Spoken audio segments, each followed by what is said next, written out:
Student loan ਨੂੰ ਲੈ ਕੇ ਅੱਜ ਲੇਟੈਸਟ ਖਬਰ ਇਹ ਆ ਰਹੀ ਹੈ ਵੀ ਕੱਲ੍ਹ ਸਵੇਰ ਨੂੰ ਪ੍ਰੈਜ਼ੀਡੈਂਟ ਜੋ ਬਾਈਡਨ ਹੁਣੀ ਐਲੀਮੀਨੇਟ ਕਰਨ ਜਾ ਰਹੇ ਆ ਸਟੂਡੈਂਟਸ ਦੇ ਲੋਨ ਅਪ ਟੂ $10,000 ਤੱਕ ਜੀ, ਐਜ਼ ਲੌਂਗ ਐਜ਼ ਉਹਨਾਂ ਜਿਸ ਦੀ ਵੀ ਲੋਨ ਹੈਗਾ ਉਹਦੀ ਇਨਕਮ 1,25,000 ਤੋਂ ਥੱਲੇ ਆ। ਜੀ ਬਿਲਕੁਲ।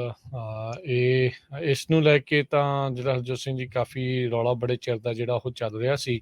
ਮੰਗ ਤਾਂ ਉੱਦਾਂ ਬਹੁਤ ਸਾਰਿਆਂ ਦੀ ਸੀਗੀ ਵੀ ਸਾਰੇ ਦੇ ਸਾਰੇ ਹੀ ਜਿਹੜੇ ਉਹ ਮਾਫ ਹੋਣ, ਪਰ ਇਹਨਾਂ ਨੇ ਦੇਖਿਆ ਵੀ ਚਲੋ ਕੁਛ ਰਾਹਤ ਜਿਹੜੀ ਉਹ ਦਿੰਦੇ ਆ। ਕਈਆਂ ਦੇ ਲਈ ਇਹ ਗੁੱਡ ਹੋਊਗਾ, ਪਰ ਜਿਨ੍ਹਾਂ ਦੇ 2-3 ਲੱਖ ਦੇ ਹੋਣਗੇ ਉਹਨਾਂ ਦੇ ਲਈ 10,000 ਮੇ ਵੀ ਘਟ ਜਾਊਗਾ, ਤੇ ਬਹੁਤਾ ਨਹੀਂ ਘਟੂਗਾ।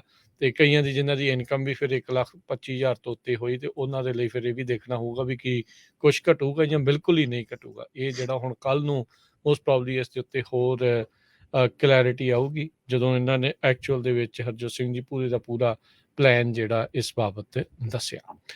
ਅਗਲੀ ਜਿਹੜੀ ਗੱਲ ਕਰਦੇ ਜਾਈਏ, ਟਰੰਪ ਹੁਣਾਂ ਨੇ 700 ਤੋਂ ਵੱਧ ਜਿਹੜੇ ਕਲਾਸੀਫਾਈਡ ਗੁਪਤ ਜਿਹੜੇ ਡਾਕੂਮੈਂਟਸ ਆ ਉਹ ਆਪਣੇ ਨਾਲ ਰੱਖੀ ਬੈਠੇ ਸੀਗੇ। ਨੈਸ਼ਨਲ ਆਰਕਾਈਵਜ਼ ਦੇ ਦੁਆਰਾ ਇੱਕ ਚਿੱਠੀ ਜਿਹੜੀ ਆ ਉਹ ਲਿਖੀ ਗਈ ਆ।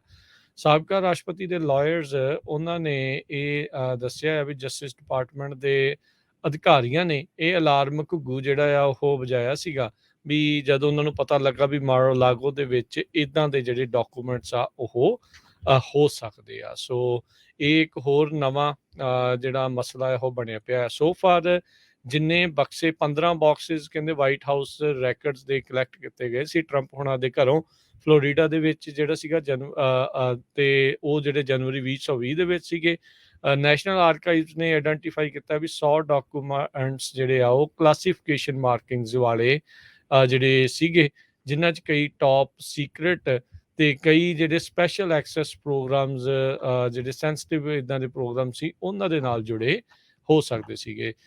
ਇੱਕ ਵਿਅਕਤੀ ਜੋ ਕਿ ਇਸ ਲੈਟਰ ਦੇ ਨਾਲ ਜੁੜਿਆ ਹੋਇਆ ਆ, ਉਸ ਨੇ CBS ਨਿਊਜ਼ ਨੂੰ ਇਸ ਦੀ ਔਥੈਂਟਿਸਿਟੀ ਦੇ ਬਾਰੇ ਜਿਹੜੀ ਆ ਉਹ ਕਨਫਰਮੇਸ਼ਨ ਜਿਹੜੀ ਉਹ ਦਿੱਤੀ ਹੈਗੀ ਆ। ਸੋ ਇਸ ਚਿੱਠੀ ਦੇ ਬਾਰੇ ਪਹਿਲਾਂ ਰਿਪੋਰਟ ਇੱਕ ਇਨਵੈਸਟੀਗੇਟਿਵ ਰਿਪੋਰਟਰ ਆ ਉਸ ਨੇ ਜਿਹੜਾ ਉਹ ਜਾਣਕਾਰੀ ਦਿੱਤੀ ਸੀਗੀ, ਜੌਨ ਸੁਲੇਮਨ ਜਿਹੜੇ ਹੈਗੇ ਆ ਉਹਨਾਂ ਦੇ ਦੁਆਰਾ। ਸੋ ਇਹ ਹੁਣ ਦੇਖੋ ਅੱਗੇ ਜਿਹੜਾ ਹਰਜੋਤ ਸਿੰਘ ਜੀ ਕੀ ਬਣਦਾ ਆ। ਤੇ ਅੱਜ ਮੰਗਲਵਾਰ ਦੀ ਆਫਟਰਨੂਨ ਨੂੰ ਨੈਸ਼ਨਲ ਆਰਕਾਈਵਜ਼ ਨੇ ਇਹ ਜਿਹੜੀ ਚਿੱਠੀ ਆ ਉਹ ਪੋਸਟ ਕਰ ਦਿੱਤੀ ਸੀ ਬਗੈਰ ਕਿਸੇ ਕਮੈਂਟ ਤੋਂ।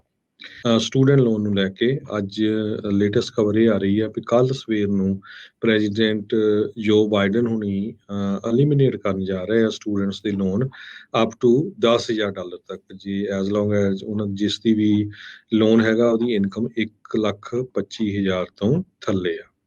ਜੀ ਬਿਲਕੁਲ। ਇਹ ਇਸ ਨੂੰ ਲੈ ਕੇ ਤਾਂ ਜਿਹੜਾ ਹਰਜੋਤ ਸਿੰਘ ਜੀ ਕਾਫੀ ਰੌਲਾ ਬੜੇ ਚਿਰ ਦਾ ਜਿਹੜਾ ਉਹ ਚੱਲ ਰਿਹਾ ਸੀ। ਮੰਗ ਤਾਂ ਉੱਦਾਂ ਬਹੁਤ ਸਾਰਿਆਂ ਦੀ ਸੀਗੀ ਵੀ ਸਾਰੇ ਦੇ ਸਾਰੇ ਹੀ ਜਿਹੜੇ ਉਹ ਮਾਫ ਹੋਣ, ਪਰ ਇਹਨਾਂ ਨੇ ਦੇਖਿਆ ਵੀ ਚਲੋ ਕੁਛ ਰਾਹਤ ਜਿਹੜੀ ਉਹ ਦਿੰਦੇ ਆ। ਕਈਆਂ ਦੇ ਲਈ ਇਹ ਗੁੱਡ ਹੋਊਗਾ, ਪਰ ਜਿਨ੍ਹਾਂ ਦੇ 2-3 ਲੱਖ ਦੇ ਹੋਣਗੇ ਉਹਨਾਂ ਦੇ ਲਈ 10,000 ਮੇ ਵੀ ਘਟ ਜਾਊਗਾ, ਤੇ ਬਹੁਤਾ ਨਹੀਂ ਘਟੂਗਾ। ਤੇ ਕਈਆਂ ਦੀ ਜਿਨ੍ਹਾਂ ਦੀ ਇਨਕਮ ਵੀ ਫਿਰ 1,25,000 ਤੋਂ ਉੱਤੇ ਹੋਈ, ਤੇ ਉਹਨਾਂ ਦੇ ਲਈ ਫਿਰ ਇਹ ਵੀ ਦੇਖਣਾ ਹੋਊਗਾ ਵੀ ਕੀ ਕੁਛ ਘਟੂਗਾ ਜਾਂ ਬਿਲਕੁਲ ਹੀ ਨਹੀਂ ਘਟੂਗਾ। ਇਹ ਜਿਹੜਾ ਹੁਣ ਕੱਲ੍ਹ ਨੂੰ ਮੋਸਟ ਪ੍ਰੋਬਬਲੀ ਇਸ ਦੇ ਉੱਤੇ ਹੋਰ ਕਲੈਰਿਟੀ ਆਊਗੀ ਜਦੋਂ ਇਹਨਾਂ ਨੇ ਐਕਚੁਅਲ ਦੇ ਵਿੱਚ ਹਰਜੋਤ ਸਿੰਘ ਜੀ ਪੂਰੇ ਦਾ ਪੂਰਾ ਪਲਾਨ ਜਿਹੜਾ ਇਸ ਬਾਬਤ ਦੱਸਿਆ। ਅਗਲੀ ਜਿਹੜੀ ਗੱਲ ਕਰਦੇ ਜਾਈਏ, ਟਰੰਪ ਹੁਣਾਂ ਨੇ 700 ਤੋਂ ਵੱਧ ਜਿਹੜੇ ਕਲਾਸੀਫਾਈਡ ਗੁਪਤ ਜਿਹੜੇ ਡਾਕੂਮੈਂਟਸ ਆ ਉਹ ਆਪਣੇ ਨਾਲ ਰੱਖੀ ਬੈਠੇ ਸੀਗੇ। ਨੈਸ਼ਨਲ ਆਰਕਾਈਵਜ਼ ਦੇ ਦੁਆਰਾ ਇੱਕ ਚਿੱਠੀ ਜਿਹੜੀ ਆ ਉਹ ਲਿਖੀ ਗਈ ਆ। ਸਾਬਕਾ ਰਾਸ਼ਟਰਪਤੀ ਦੇ ਲਾਇਰਸ ਉਹਨਾਂ ਨੇ ਇਹ ਦੱਸਿਆ ਹੈ ਵੀ ਜਸਟਿਸ ਡਿਪਾਰਟਮੈਂਟ ਦੇ ਅਧਿਕਾਰੀਆਂ ਨੇ ਇਹ ਅਲਾਰਮ ਘੁੱਗੂ ਜਿਹੜਾ ਆ ਉਹ ਵਜਾਇਆ ਸੀਗਾ ਵੀ ਜਦੋਂ ਉਹਨਾਂ ਨੂੰ ਪਤਾ ਲੱਗਾ ਵੀ ਮਾਰ-ਆ-ਲਾਗੋ ਦੇ ਵਿੱਚ ਇੱਦਾਂ ਦੇ ਜਿਹੜੇ ਡਾਕੂਮੈਂਟਸ ਆ ਉਹ ਹੋ ਸਕਦੇ ਆ। ਸੋ ਇਹ ਇੱਕ ਹੋਰ ਨਵਾਂ ਜਿਹੜਾ ਮਸਲਾ ਹੈ ਉਹ ਬਣਿਆ ਪਿਆ। ਸੋ ਫਾਰ ਜਿੰਨੇ ਬਕਸੇ 15 ਬਾਕਸਿਸ ਕਹਿੰਦੇ ਵਾਈਟ ਹਾਊਸ ਰੈਕਰਡਸ ਦੇ ਕਲੈਕਟ ਕੀਤੇ ਗਏ ਸੀ ਟਰੰਪ ਹੁਣਾਂ ਦੇ ਘਰੋਂ ਫਲੋਰੀਡਾ ਦੇ ਵਿੱਚ ਜਿਹੜਾ ਸੀਗਾ ਤੇ ਉਹ ਜਿਹੜੇ ਜਨਵਰੀ 2020 ਦੇ ਵਿੱਚ ਸੀਗੇ।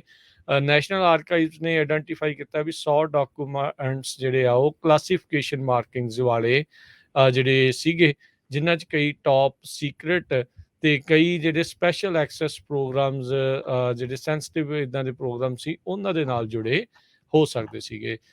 ਇੱਕ ਵਿਅਕਤੀ ਜੋ ਕਿ ਇਸ ਲੈਟਰ ਦੇ ਨਾਲ ਜੁੜਿਆ ਹੋਇਆ ਆ, ਉਸ ਨੇ ਸੀਬੀਐਸ ਨਿਊਜ਼ ਨੂੰ ਇਸ ਦੀ ਆਥੈਂਟਿਸਿਟੀ ਦੇ ਬਾਰੇ ਜਿਹੜੀ ਆ ਉਹ ਕਨਫਰਮੇਸ਼ਨ ਜਿਹੜੀ ਉਹ ਦਿੱਤੀ ਹੈਗੀ ਆ। ਸੋ ਇਸ ਚਿੱਠੀ ਦੇ ਬਾਰੇ ਪਹਿਲਾਂ ਰਿਪੋਰਟ ਇੱਕ ਇਨਵੈਸਟੀਗੇਟਿਵ ਰਿਪੋਰਟਰ ਆ, ਉਸ ਨੇ ਜਿਹੜਾ ਉਹ ਜਾਣਕਾਰੀ ਦਿੱਤੀ ਸੀਗੀ, ਜੌਨ ਸੁਲੇਮਨ ਜਿਹੜੇ ਹੈਗੇ ਆ ਉਹਨਾਂ ਦੇ ਦੁਆਰਾ। ਸੋ ਇਹ ਹੁਣ ਦੇਖੋ ਅੱਗੇ ਜਿਹੜਾ ਹਰਜੋਤ ਸਿੰਘ ਜੀ ਕੀ ਬਣਦਾ ਆ।